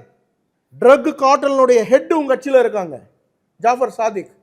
இந்தியாவில் இருக்கக்கூடிய ட்ரக்ஸை கார்ட்டல் இருக்காரோ இல்லையோ, உங்கள் கட்சியால் தானே. இந்த ட்ராமாவில் எத்தனை வாட்டி பார்த்துருக்கோம், கலைஞர் காலத்துலேருந்து பார்த்துட்டு இருக்கோம். சும்மா நீக்குவாங்க, திருப்பி சேர்த்துப்பாங்க, பின்னாடி இந்த வேலை செய்வாங்க. இப்போ அதெல்லாம் தாண்டி தமிழ்நாட்டுடைய முதலீடுகள் அப்படின்னு சொல்கிறப்போ, தமிழ்நாடு இன்றைக்கி ஒரு ஐடி ஹப்பாக இருக்குது. பெங்களூருக்கு அடுத்து பெரிய ஐடி ஹப்பாக இருக்குது. தொழில் வளர்ச்சி, நீங்கள் ஆர்பிஐ வெளியிட்ட புள்ளி விவரத்தின்படியே பாருங்கள், தமிழ்நாடு தான் உயர்ந்திருக்கு அப்படின்னு ஒரு விஷயம் சொல்கிறாங்களே. தமிழ்நாடு வளர்ந்துருக்கு. லாஸ்ட் 5 இயர்ஸில் கிடையாது இந்த growth. That growth is for last 40 இயர்ஸாக இருந்த growth. படிப்படியாக முன்னேறி இயர்லி வைஸில் ஆர்பிஐ சார் கரெக்டுங்க சார். அந்த growth நான் சொல்கிறேன், growth ஃபேக்டர் இருக்குல்ல, சடன் ரைஸ் கிடையாது. ஸ்டெப் பை ஸ்டெப்பாக இங்கே இருக்கக்கூடிய சொசைட்டி. நீங்கள் ஊழல் செய்யாமல் நீங்கள் அவங்களுக்கு இன்னும் பிரச்சனை பண்ணாமல் இருந்தீங்கன்னா இது எங்கேயோ போக வேண்டிய ஸ்டேட்டுன்ற. தமிழ்நாடு வந்து நீங்கள் மற்ற ஸ்டேட்டோட கம்பேர் பண்ண முடியாது. தமிழ்நாடு நீங்கள் கம்பேர் பண்ண வேண்டியது சிங்கப்பூரோட. இன்னைக்கு மற்ற ஸ்டேட்டோட நீங்கள் ஃபைட் பண்ணிட்டு இருக்கீங்க. பிரச்சனை என்னென்னா திமுக அரசாங்கம். நான் சொல்லக்கூடியதே சந்திரபாபு நாயுடு அவர்கள் மைக்ரோசாஃப்ட் நெகோஷியேட் பண்ணி ஒரே ஒரு கம்பெனி மைக்ரோசாஃப்ட் வந்தது ஃபஸ்ட்டு. இன்னைக்கு ஹைதராபாத் போய் பாருங்கள். பெங்களூருக்கு அடுத்து தமிழ்நாடு, சென்னை கிடையாது சார் ஐடி ஹப்பு, ஹைதராபாத். நீங்கள் தப்பாக சொல்கிறீங்க. இல்லை பெங்களூர் போல, பெங்களூருக்கு அடுத்து இருக்கக்கூடிய சிட்டி இன்னைக்கு வந்து ஹைதராபாத், சாஃப்ட்வேர் கேபிட்டல். நம்ம 3வது 4வது தான் இருப்போம். இப்போ இல்லை இருக்கோமான்னு கூட தெரியல எனக்கு. சாஃப்ட்வேர் கேபிட்டல் அந்த அளவில் இருக்கு. நம்ம கடந்த ஒரு 5 வருஷத்தில் எத்தனை சாஃப்ட்வேர் பார்க்ஸ் ஓப்பன் பண்ணாங்க? இந்த நியோ டைட்டில் பார்க்கில் ஓப்பன் பண்ணிட்டு இருக்காங்களே, ஊருக்கு ஓப்பன் பண்ணுறாங்க சார். நீங்கள் டைட்டில் பார்க் ஓப்பன் பண்ணுறீங்க, அது நான் சொல்ல, அது வரணும்ல கம்பெனிஸ். எஃபிஷியன்ட்டாக பில்டிங் ஓப்பன் பண்ணி என்ன சார் பிரயோஜனம்? மக்கள் வரணுமே. இந்த ஓஎம்ஆர் வாங்க, ஓஎம்ஆர்ல என்ன புது கம்பெனிஸ் வந்திருக்கு சொல்லுங்க, காட்டுங்க பார்ப்போம். வேலை வாய்ப்பு எங்க உருவாயிருக்கு? வேர்ல்ட் ட்ரேட் சென்டர் இருக்கு, அதுல நிறைய கம்பெனிஸ் இருக்கு. அப்படியே அந்த ரோட் ஃபுல்லா டெவலப் ஆயிட்டு இருக்கு. நீங்க பார்க்கல, மாமல்லபுரம் வரைக்கும் டெவலப் ஆயிட்டு. நீங்க பார்க்கலன்னு நினைக்கிறேன். நம்ம கிணத்துல இருக்கக்கூடிய தவளை போல நம்ம இருக்கக்கூடாது. நம்ம ஹைதராபாத் ஜஸ்ட் போய் பாருங்க, டெவலப்மெண்ட் பாருங்க எப்படி நடக்குதுன்ட்டு. அது எல்லாமே எதனால ஐயா சந்திரபாபு நாயுடு அவர்கள் நெகோஷியேட் பண்ணி மைக்ரோசாஃப்டை கொண்டு வந்ததுனால. நீங்க திறமையானவங்களா இருந்தா வர வேண்டிய கம்பெனியை நீங்க அனுப்பி விட்டுட்டீங்களே. தமிழ்நாடு தேர்தலில் விஜயினுடைய தாக்கத்தை எப்படி பார்க்குறீங்க? எங்கே போனாலும் கூட்டம் வருது, அதெல்லாம் தாண்டி விஜய் வந்து 2 தொகுதிகளில் போட்டிடுறது அப்படின்ற விஷயங்களையும் எப்படி பார்க்கணும்? ஒரு கேண்டிடேட் 2 தொகுதியில் போட்டி போடலான்றது நமக்கு அரசியலமைப்பு சட்டம் அலோவ் இருக்கக்கூடிய கான்ஸ்டியூஷன் நமக்கு அந்த பவர் வந்து கொடுக்குது. அதனால you can contest in 2 கான்ஸ்டிடுவன்சிஸ். But Bussy Anand அவர்கள் சொன்னது போல 4 கான்ஸ்டிடுவன்சி 5 கான்ஸ்டிடுவன்சியில் அவர் ஃபைட் பண்ண முடியாது. அதனால் அவர் 2 கான்ஸ்டிடுவன்சியில் ஃபைட் பண்ணுறதுல என்ன இருக்குது? ஃபைட் பண்ணட்டும், அது ஒன்றும் தப்பு கிடையாது. எங்களுடைய கட்சியிலே நிறைய பேர் அது மாதிரி பண்ணுறாங்க. அதெல்லாம் வந்து யூ கேனாட் கொஸ்டின். அவருக்கு க்ரௌடு வருதா? வருது. அவருக்கு வந்து மொமெண்டம் பில்ட் ஆகுதா? பில்ட் ஆகுது. ஆனால் அது ஓட்டாக ட்ரான்ஸ்ஃபர் ஆகுமா இல்லையான்றது யாராலையும் கணிக்க முடியல. நீங்க ஓட்டுன்ற இடத்துக்கு வரீங்க, அந்த ஓட்டு அதிமுக ஓட்டு, ஆன்டி இன்கம்பன்சி ஓட்டு அப்படின்றாங்களே, அப்படின்னு ஒரு தியரி சொல்றேன் சார். நீங்க அது தியரி தான், அது ரிசல்ட் வந்த அப்புறமா தான் தெரியும் அவர் யார் ஓட்டு வாங்கியிருக்கிறாரு அப்படின்ட்டு. அதுவும் மே நாள் தானா? அதுவும் மே நாள் தான் தெரியும் அவர் யாரோடைய ஓட்டு வாங்கியிருக்கிறாரு, எந்த பகுதியிலேருந்து போயிருக்கு. ஏன்னா கெஸ் பண்ண முடியாது. எந்த செஃபாலஜிஸ்ட் யாராலையுமே அது ப்ராப்பராக கெஸ் பண்ணி ஒரு பர்சன்டேஜ் கொடுக்க முடியல. ஒரு எல்லா இடத்துலையுமே ஒரு மொமெண்டம் இருக்குது அவருக்கு. நான் அண்ணாக்கு எந்த அளவுக்கு ஒரு மொமெண்டம் பில்டாக இருந்ததோ அந்த யாத்திரையில், அந்த மொமெண்டமாக நான் இப்போ இவர்கிட்டயே நான் பார்க்குறேன். நான் இல்லைன்னு சொல்லி மறுக்கிற அளவுக்கு நான் வந்து ஒரு ஒரு ஒரு ஒரு ஒரு ஒரு ஒரு பிலோ லெவல் பொலிட்டிஷியன் கிடையாது. I except that is doing tremendously good. But அது ஓட் கன்வர்ஷன் ஆகுமான்னு தெரியல. ரெண்டாவது, அங்கே வரக்கூடிய க்ரௌடு தான் அவருக்கு ஓட்டு. நீங்கள் அதான் நல்லா புரிஞ்சுக்கணும். இப்போ அதிமுகக்கோ பிஜேபிக்கோ திமுகக்கோ அங்கே வரக்கூடிய கூட்டம் மட்டும் ஓட்டு கிடையாது. வீட்டில் உட்காந்துருக்கிறவங்க ஆதரவாளர் இருப்பாங்க. ஆனால் இங்கே வரவங்க மட்டும்தான் ஓட்டு. அந்த ப்ரோக்ராமில் 10,000 பேர் வராங்களா, 10,000 தான் ஓட்டு. இல்லை, அவங்களும் சொல்றாங்க வீட்டுக்கு ஒரு விஜய் இருக்காங்க. வீட்டுக்கு அப்போ விஜய் அஜித் அரசியலுக்கு வீட்டுக்கு அஜித் இருக்கிறாரா இல்லையா சார்? இருக்காங்க. அப்புறம் சிவகார்த்திகேயன் இருக்காங்க, சூர்யா இருக்காங்க. அப்புறம் என்ன சார் சொல்லுங்க சார்? விஜய் சேதுபதி எல்லாம் இல்லை நடிக்கிறது இல்லையா சார்? அவருக்கெல்லாம் ரசிகர்கள் இல்லையா? அவங்களாம் அரசியலுக்கு வரல. இப்போ விஜய் வந்து இருக்காங்களா இல்லையா சார்? அஜித் ரசிகர்கள் இப்போ உங்க ஃபேன் ஆயிட்டாங்களா? புரியலையே எனக்கு. வீட்டுக்கு விஜய்னா அப்போ வீட்டுக்கு அஜித்தும் இருக்கிறாருல. அப்படி ஒரு ஈக்குவேஷன் எடுத்துக்காதீங்க. நான் உங்களுக்கு ப்ராக்டிக்கலாக சொல்கிறேன். நான் எங்கேயுமே டினை பண்ணல ஒரு க்ரௌடு வருது வரல. நான் மற்றவங்கள மாதிரி பேசி, ஏன்னா நாங்கள் பிஜேபியில் என்ன உண்மையோ அதை ஒத்துப்போம். எந்த இடத்துல நாங்கள் அதை வந்து ஹைட் பண்ணுற ஆட்கள். ஆனால் நான் சொல்கிற பாயிண்ட் நீங்கள் திருப்பி நோட் பண்ணணும். அதிமுகக்கு பிஜேபிக்கு திமுகக்கு காங்கிரஸ் இதெல்லாம் நீங்கள் எடுத்துக்கிட்டிங்கன்னா அங்கே இருக்கிறவங்க மட்டும் ஓட்டு கிடையாது. எங்களுக்கு பூத் அளவில் ஸ்ட்ரக்சர் உண்டு. ஓட்டை வந்து நம்ம வந்து போலிங் ஸ்டேஷன் வரைக்கும் கொண்டு வந்து அது எங்களுக்கு போட வச்சுக்கணும்னு எங்களுக்கு அந்த ஸ்ட்ராட்டஜி வந்து இருக்கும் எங்களுக்கு. பட் இவங்களுக்கு அது தெரியறதுக்கு வாய்ப்பு இல்லை. ஏன்னா ஃபஸ்ட் டைம் எலெக்ஷனில் வராங்க ஜென்சி கிட்ஸு. பூத் ஸ்ட்ரக்சர் இன்னும் அவங்களுக்கு கிடையாது. ரெண்டாவது, அது உங்களுக்கு பாசிட்டிவாக நான் ஒரு கேள்வி கேட்குறேன். 4 முனை போட்டி. சரி, விஜய் எங்களுக்கு வந்து விஜயால பாதிப்பு இல்லைன்றீங்க. 4 முனை போட்டி அப்படின்னா ஆளுங்கட்சி திரும்ப வர்றதுக்கான வாய்ப்புகள் தானே? வாய்ப்பு இல்லை. இந்த வாட்டி வந்து என்டிஏ தான் ஆட்சி அமைக்கும். ஏன்னா நான் திருப்பி சொல்கிறேன் உங்களுக்கு, அவர் பிரிக்கக்கூடிய ஓட்டு வந்து நீங்கள் சொல்கிற மாதிரி 20%, 18% மீடியா சொல்கிற மாதிரி நீங்கள் நான் சொல்ல இருக்கிறதுக்கு வாய்ப்புகள் ரொம்ப கம்மி. எவ்வளோ எடுப்பார் எனக்கு அது நான் இப்போ சொல்ல முடியாது. பட் ஆனால் இருக்கக்கூடிய ஒரு இதில் வந்து அங்கே வரக்கூடிய ஓட்டு தான் தவிர அதுக்கு மேலே அவங்களுக்கு ஓட்டு வராது. எந்த எம்எல்ஏ சீட்டு ஜெயிக்கிறது கஷ்டம். Maybe Vijay can win, I don't know. But otherwise he cannot win any seat. இது கிரவுண்ட் லெவலில் நான் இருக்கக்கூடிய ஒரு சூழ்நிலையை நான் சொல்கிறேன் உங்களுக்கு. ஆதவ அர்ஜுனாலாம் ஜெயிக்க மாட்டாரா? அது ஆதவ அர்ஜுனானு அவர் என்ன வானத்திலிருந்து குதிச்சு வந்தாரா? அவர் விஜய்க்கு அடுத்து சார் அவர் கட்சியில் விஜய் சொல்லுவாரா? அப்படிதான் அவர் சொல்லிட்டு விஜய் சொல்லுவாரா? எப்படி கட்சிக்கு போஸ்டர் ஓட்டினவன் உங்களுக்கு தேவையில்லை. நீங்கள் கட்சிக்கு வராத போது நீங்கள் என்ன ஆவீங்கன்னு தெரியாத போது உங்களுடைய படங்களை நீங்கள் வந்து பாதி படம் ஊற்றி இருக்கும். அந்த படங்களுக்கெல்லாம் அப்போ கூட ரசிகர்கள் உங்களோட இருந்து அந்த படத்தை எப்படியாவது நம்ம தலைவனோட படம் 10 நாள் ஓடணும்னு சொல்லி இவனே 10 வாட்டி வாங்கியிருப்பான் டிக்கெட்டு. ஒரு ரசிகர் 10 வாட்டி டிக்கெட் வாங்கி அவன் போய் பார்த்துருப்பான். அவனுக்கு நீங்கள் எம்எல்ஏ சீட்டு கொடுக்கல. கரெக்டாக? வில்லிவாக்கத்தில் வேறு யாருமே இல்லையா சார்? உங்கள் தொண்டர்கள் யாரும் இல்லையா? ஆதவ அர்ஜுனா தான் இருக்கிறாரா? டி நகரில் உங்களுக்கு போஸ்டர் ஓட்டவங்க யாரும் தெரியலையா? தெரிஞ்ச முகம் இல்லை சார். அவர் என்ன தெரியும்? எப்படி தெரியும்? விசிகால இருந்தாரு, அப்புறம் ஸ்ட்ராட்டஜிஸ்டா இருந்தாரு, முன்னாடி திமுகல இருந்தாரு, அந்த ஸ்ட்ராட்டஜிஸ்டா இப்போ வந்து விஜய் கூட நிக்கிறாரு. ஸ்ட்ராட்டஜிஸ்டா சார் இப்ப அவரு? ஓ அப்படியே ஸ்ட்ராட்டஜிஸ்டா தான் திமுகக்கு போனேன்னு சொல்றாரு. நான் தான் பிரசாந்த் கிஷோரை கூட்டு வந்தேன், நான் தான் திமுக ஸ்ட்ராட்டஜிஸ்டா இருந்தா நீங்க வந்து விசிகாவை வந்து நீங்க வந்து ஆளுமையா கொண்டு வந்திருந்துருக்கணுமே. உங்களை வெளியில அனுப்புனாங்க. எந்த ஸ்ட்ராட்டஜிஸ்ட கட்சி விட்டு வெளியே அனுப்புவாங்க? விஜய் இன்னைக்கு மரியாதையா கௌரவமா நடத்துறாருல, அது எதுக்குன்னு எல்லாருக்கும் தெரியும். அது எதுக்குன்னு தெரியும். எலெக்ஷன் முடிஞ்ச உடனே என்ன கௌரவத்தை கொடுக்குறாரு, என்ன மரியாதை கொடுக்குறாரு, என்ன அவர் எலெக்ஷன் முடிஞ்சதும் பார்ப்போம். Wait and C. 4th எல்லாத்துக்கும் 4ஆம் தேதி பதில் வந்துடும் சார்.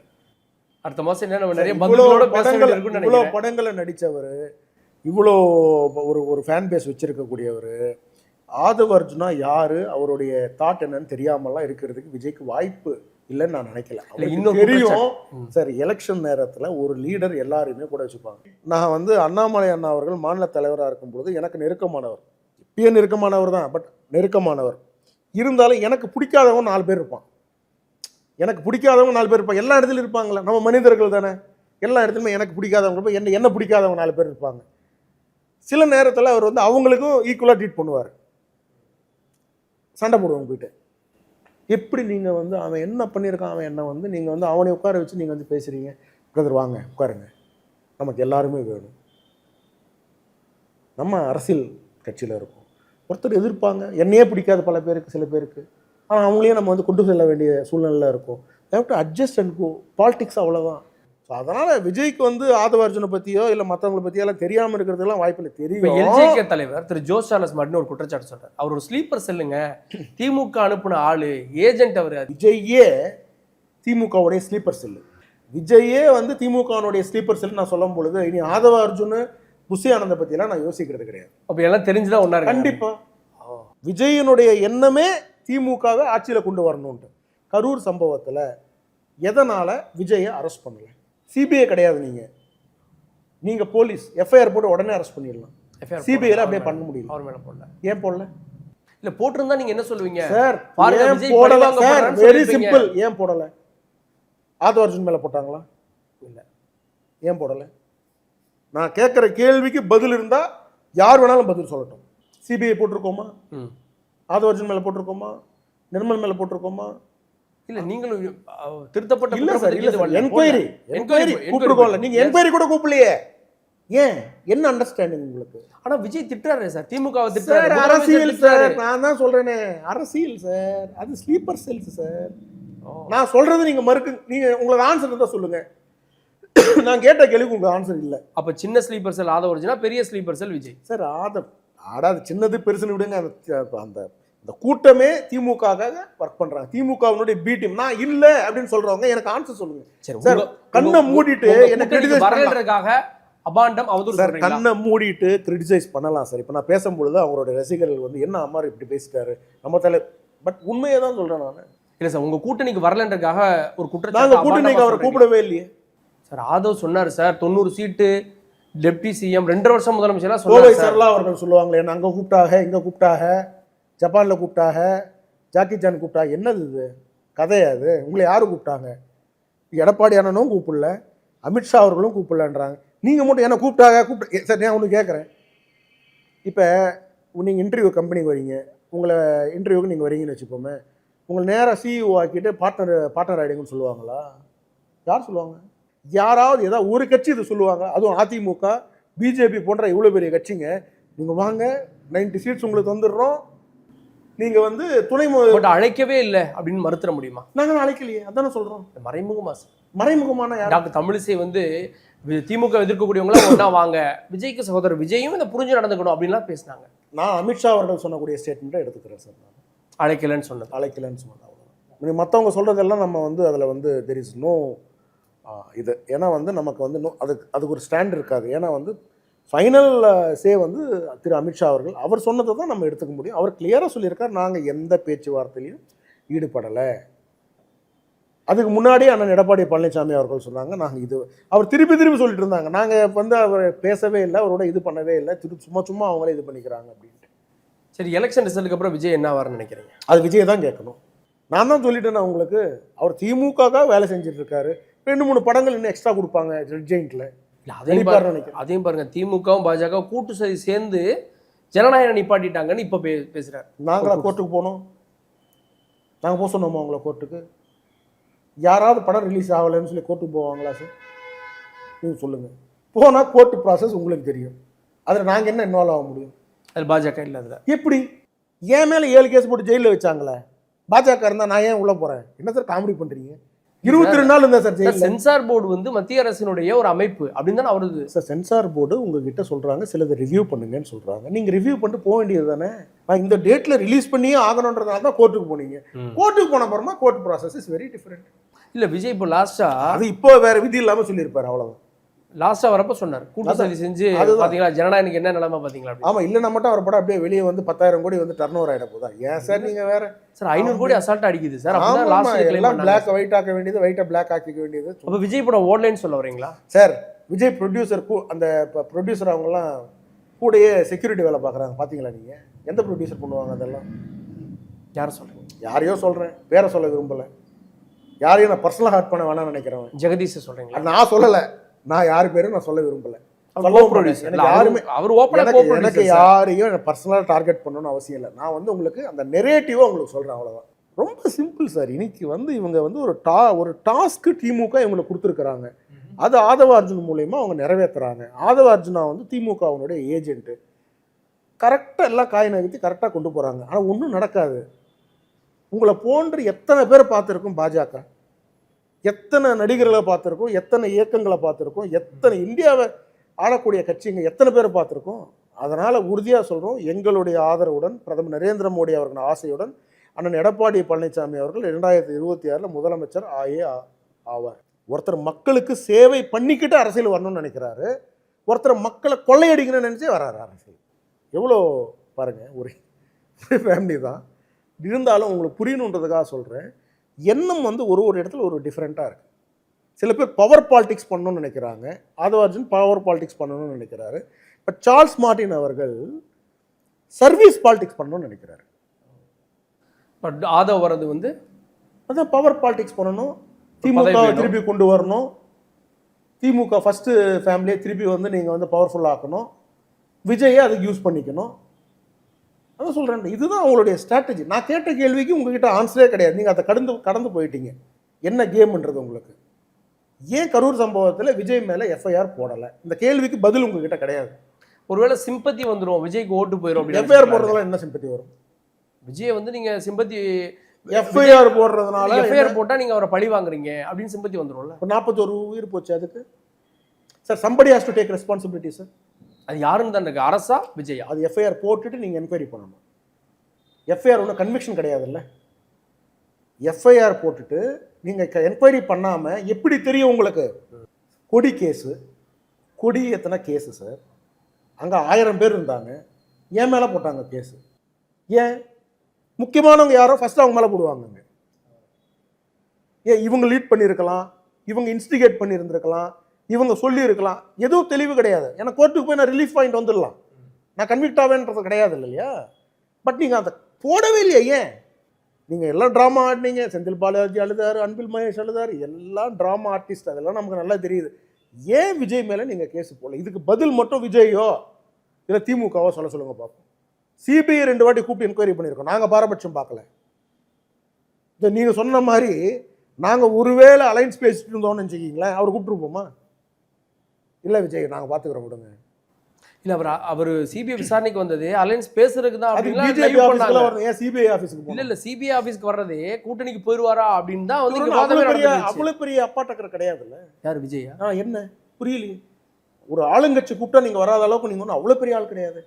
நீங்கள் படம் ரிலீஸ் ஆகலைன்றதுனால அம்மையார் ஜெயலலிதா அவர்கள்கிட்ட போய் நின்னவர் தானே.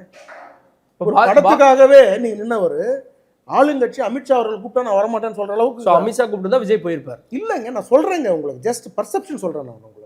மக்களுக்காக உறுதியாக நிற்கிறேன் அப்படின்னு அவர் சொல்கிறதெல்லாம் திமுகக்காக உறுதியாக நிற்கிறாரு. ஐயா முதல்வர் ஸ்டாலினுக்காக உறுதியாக நிற்கிறார். ஏங்க அவர் இப்போ நான் முதல்வர் ஸ்டாலின் சொல்கிறேன்ல, நீங்கள் அவர் சொல்லுங்க பார்ப்போம். ஸ்டாலின் சார், நீங்கள் உங்கள் எம்டி என்ன சொல்லுவீங்க? நீங்கள் உங்கள் எம்டி என்ன சொல்லுவீங்க? சார் அங்கிள் அப்படின்னாரு. அது ஓகேங்க, அது சொந்தம், அது வேற. இப்போ அங்கிருந்து தாண்டி வந்து சார், இப்போ நீங்கள் உங்கள் பாஸ் என்ன சொல்லுவீங்க? சார். இப்போ நான் இல்லாதப்போ நீங்கள் என்ன பேசிட்டு இருந்தீங்கன்னா, சார் ரூமா அது சார் தான் பேசிட்டு இருந்தீங்கல்ல, அதுதான் அவர் பண்ணுறாரு. இப்போ நான் சொன்னால் என்ன பண்ணுவீங்க? நீங்கள் வந்து என்கிட்ட வந்து எப்படி என் தலைவனை பற்றி இப்படி பேசலாம்? எப்போ உன் தலைவன் தான் ஏன் பேசிகிட்டு இருக்கா? இதை நான் பேசலை. 234 தொகுதியில் கேண்டிடேட் போட்டிங்களே, இன்னும் 20 நாள் எப்படி கேம்பெயின் பண்ணுவீங்க? கேப்பில் தான் பண்ணிட்டு இருக்கேன். ஏன் பார்ட் டைம் பாலிடிக்ஸா? ஏன் சம்பளம் வரலையா உங்களுக்கு? இல்லை அன்னைக்கு வந்து கால் ஷீட் உங்களுக்கு போகலையா? ஏன் சார் எங்களுக்கு பெர்மிஷன் கொடுக்க மாட்டீங்க? அகைன் அதையும் திமுக தான். என்னங்க இது? யார் பர்மிஷன் கொடுக்கலங்க உங்களுக்கு? எலெக்ஷன் கமிஷனுங்க, அவங்க எப்படி பர்மிஷன் கொடுக்க மாட்டாங்க? எலெக்ஷன் கமிஷன் மேலே குற்றச்சாட்டு வைக்கிறார் சார். டெல்லிக்கு லெட்டர் எழுதுனாங்க. யாருக்குன்னு கேட்பீங்க? யாருக்கு எழுதுறாங்க? அது நிர்மல் எழுதுறது. யாருக்கு எழுதுனீங்க அந்த லெட்டரு? அது எங்கே அதே அஸ்ஸாமுக்கு போயிருக்குன்னு நினைக்கிறேன் அந்த லெட்டர். ஓகே. ஒருத்தர் என்னடானா 4 கான்ஸ்டிடென்சியில் 5 கான்ஸ்டிடென்சியில் நிற்கலான்றாரு. இன்னும் காலைல ஒரு நம்பர் பேசினார், 2034 கான்ஸ்டிடென்சிலையும் ஜெயிக்க போகிறாங்களாம். பார்த்தீங்களா நீங்கள்? அது சத்யகுமார் பேசுங்க. சத்யகுமார் அட்வொகேட் தான், எனக்கு நல்லா தெரிஞ்சவர் தான். பட் சொல்கிறேன் 2000. ஸோ இவ்வளோ தான் இவங்களுடைய அரசியலில் இருக்கக்கூடிய புரிதல்னு நான் சொல்ல வரேன். வேற ஒன்றும் நான் சொல்ல வரேன், தப்பு சொல்ல வரல, எல்லாருமே வரணும். But when your intention is so pure, when you are so committed to the ideology or to the people, நீங்கள் வந்து களத்தில் நின்று போராடணும். நேராக நீங்கள் பார்த்தீங்களா, நேராக 5 கோடி ரூபாய் காரில் வர்றாரு விஜய். ஒரு நாள் ஒரு கார் பார்த்தீங்களா? ஜோசியக்காரன் சொல்லியிருப்பான் போல இருக்குது, இன்றைக்கி வெள்ளை இதில் போகணும், நீங்கள் இதில் அதில் போகணும் சொல்லியிருப்பார்னு நினைக்கிறேன் ஜோசியக்காரங்க. அப்போ நேராக ஒரு நாள் பார்த்தீங்கன்னா வெல்ஃபேரில் வருவார், ஒரு நாள் பார்த்தீங்கன்னா ரேஞ்ச் ரோவரில் வருவார், ஒரு நாள் பார்த்தீங்கன்னா ரோல்ஸ் ராய்ஸில் வர்றாரு, ஒரு நாள் பிஎம்டபிள்யூவில் வர்றாரு. எத்தனை கார் வேணால் வச்சுங்க, நீங்கள் சம்பாதிச்சு வச்சதான் ஒன்றும் பிரச்சனை கிடையாது. ஆனால் நேராக வருவார், கால் அப்படியே படாது, பாதம் அப்படியே நேராக வருவார், நேராக அந்த வண்டியில் ஏறுவார், கை காட்டுவார், போயிடுவார். இதுதான் அரசியலா? என்ன பண்ணணும்? முதல்வர் ஸ்டாலின் அவர்கள் கூட இப்படி இல்லைங்க. மக்களோட நிற்கணும், பேசணும், மக்கள் பிரச்சனையை கேட்கணும், மக்களுக்கு என்ன தேவைன்னு புரிஞ்சுக்கணும். நீங்கள் என்ன கேட்டால் என்ன சொன்னீங்க? என்னால் கரூருக்கு போகவே முடியல. ஓ, ஏன் உங்களால் போக முடியல? போலீஸ் பெர்மிஷன் தரல. என்ன பர்மிஷன் கொடுக்கல போலீஸ் எங்கேயா ஸ்டேட்மெண்ட் கொடுத்துருக்காங்களா பர்மிஷன் கொடுக்கல நாங்கன்ட்டு? அங்கே ஒரு பெரும் துயரம் நடந்திருக்கு, போனால் வந்து விஜய்க்கு பாதுகாப்பு இல்லை, பாதுகாப்பு கொடுக்கணும். ஓ, விஜய்க்கு பாதுகாப்பு இல்லையா? இல்லை யாருக்கு பாதுகாப்பு இல்லை? Tamil Nadu is in deep trouble. நீங்கள் பார்ட் டைம் பாலிடிக்ஸ் பண்ணுறவங்களுக்கு இங்கே வேலை கிடையாது. ஒரு மாதிரி சீமானை கூட அப்ரிஷியேட் பண்ணிடலாம் போல இருக்குங்க. But I think this is horrible. என்னால் பார்க்கவே முடியல. இது என்ன கேம்பெயின் பண்ணுறாருன்னு புரியல. I don't understand. நான் இன்னொரு கம்பேரிசன் ஒன்று, அண்ணாமலைக்கும் கூட்டம் கூடுச்சு, நீங்கள் சொன்னது ஆர்கானிக்காக வந்துச்சுன்னு, விஜய்க்கும் கூடுது. அண்ணாமலை விசஸ் விஜய் எப்படி பார்க்குறீங்க? அந்த மாதிரி சூழ்நிலை வரும்போது நான் பதில் சொல்ல முடியும். அண்ணாமலை வெர்சஸ் விஜய் எனக்கு வரல இல்லையா? இல்லை, 2 பேருக்கு இளைஞர்கள் வர்றாங்க, கூட்டம் கூடுது. அது யாருக்கு பாசிட்டிவானதுன்னு நினைக்கிறேன்? அண்ணாமலை அவர்களுக்கு தான். எந்த விதத்துலையும் அண்ணாமலை அவர்களோட நீங்கள் விஜயை கம்பேர் பண்ண முடியாது. அண்ணாமலை அவர்களுக்கு எந்த இடத்துல என்ன பிரச்சனைன்னு தெரியும், அந்த பிரச்சனைக்கு எப்படி நம்ம வந்து ஒரு சொல்யூஷன் கொடுக்க முடியும்னு தெரியும். ஏன்னா he was part of the கவர்னன்ஸில் இருந்திருக்காரு, கவர்மெண்ட்டை நடத்தியிருக்கிறாரு, he knows, போலீஸாக இருந்திருக்கிறாரு, he was part of the entire இந்த சிஸ்டம். அண்ட் he was ஐஏஎம்மில் படிச்சிருக்காரு, பிஸ்னஸ் மேனேஜ்மெண்ட் படிச்சிருக்கிறாரு. எல்லாத்துக்கும் மேலே 230 எந்த தகுதியும் வேணாம் சார், இதை படிச்சிருக்கு, இதெல்லாம் பக்கத்தில் வைங்க. 234 தொகுதிகளிலும் குறைந்தது எல்லா தொகுதியிலும் 3லேருந்து 4 கிலோமீட்டர் நடந்திருப்பார். அந்த தொகுதியே அவ்வளோதான் இருக்கும். இன்னும் அவ்வளோதான் நடந்துட்டீங்களான்னு சில பேர் கண்டல் கேள்வி பண்ணுவாங்க. அந்த ஊரே அவ்வளோதான் இருக்குது. 2 கிலோமீட்டர் 3 கிலோமீட்டர் ஊர் இல்லை. சில இடத்துல நான் 2 கிலோமீட்டர் நிப்பாட்டிட்டேன் யாத்திரையை. உடனே என்னை கூப்பிட்டு கத்துவார், 2 கிலோமீட்டர் நடக்க வச்சிருக்கீங்க, என்ன பிரதர் நீங்கள்? அதுக்கு மேலே இருந்தால் தானே ஊர், யாரை பார்க்கறது? ஊரே 2 கிலோமீட்டர் தான் இருக்குங்க. தொகுதியாக இருக்கும். அந்த இது தொகுதியே நீங்கள் அந்த தொகுதினா ஊர் ஃபுல்லாக போக மாட்டோம்ல, மெயின் அந்த இருக்கக்கூடிய டவுனில் தான் பண்ணுவோம் நம்ம சிட்டியில். அது அவ்வளோதான் இருக்குது. நான் என்ன பண்ணுறது? அப்போ 234 தொகுதியிலையும் இன்றைக்கி வந்து அவருடைய பிரச்சனைகள் என்னென்னு பார்த்துருக்கிறார். ஒரு தொகுதியில் நீங்கள் யாத்திரைனா வெறும் நடந்து போயிட்டான்னு நினைக்கக்கூடாதுங்க. இந்த யாத்திரை முடிஞ்ச உடனே அங்கே இருக்கக்கூடிய ஆட்கள்லாம் கூப்பிட்டு டிஸ்கஸ் பண்ணியிருக்கிறார், என்ன பிரச்சனைன்னு கேட்டிருக்காரு. அதனால தான் இன்றைக்கி பிஜேபி இவ்வளோ வலுவாக இருக்குன்னு நான் சொல்ல வரேன். அதனால தான் இந்த 27 பேர் ஜெயிப்பாங்கன்னு நான் சொல்ல வரேன். 27 தொகுதியிலும் ஜெயிக்கணும் நான் ஏன் விரும்புகிறேன் அப்படின்னா, எதனால் நான் நம்புகிறேன் அப்படின்னா, இவ்வளோ ஒர்க்கு நம்ம ஃபீல்டு ஒர்க் பண்ணியிருக்கோம், இவ்வளோ பண்ணதுனால இது வந்து நடக்கும்னு நினைக்கிறேன். அதனால் எங்கள் அண்ணன் நயனார் அவர்களும் சிறப்பாக வந்து பண்ணிகிட்டு இருக்காங்க. அண்ணன் முருகன் அவர்கள், அக்கா வானதி அவர்கள், அக்கா தமிழிசை அவர்கள் எல்லாருமே வெற்றி பெறணும்னு அந்த ஆண்டவனை நான் வேண்டிக்கிறேன். நிறைய கேள்விகள் எஸ்எஸ் நியூஸோடு, நிறைய காரசாரமான கேள்விகள், ஜாலியான கேள்விகள், எல்லாத்துக்கும் விடை கொடுத்தீங்க. நன்றி சார். நன்றி.